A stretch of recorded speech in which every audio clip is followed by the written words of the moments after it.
Regulacija velja.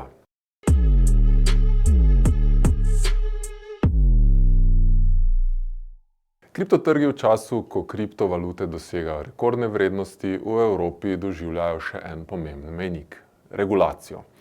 Nova uredba o kriptotrgih, ki bo zaživela konec leta, močno meša karte na doslej nereguliranem trgu, ki tako dobiva nekatere okvire.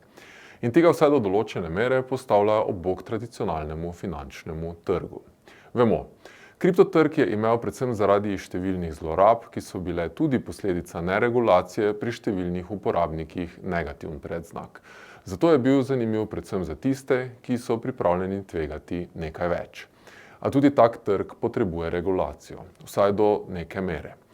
Ker bo to prineslo več varnosti za vlagatelje, pritegnilo pa bo tudi tiste, ki doslej o naložbah v kriptovalute niso razmišljali.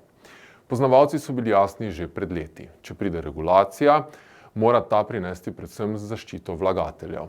Je bila pa ta regulacija vselej tesno povezana tudi z obdavčitvijo kriptovalut. Ta tudi leta kasneje sicer ostaja nedorečeno področje. V očeh marsikoga pa zato predvsem neizkoriščen potencial za zaslužek države, ki bi od vrtoglavih zneskov vendarle lahko pobrala nemalo davka. Zakaj ga ne, je vprašanje za politiko, ki medtem obdavčuje ustvarjalce na platformi OnlyFans.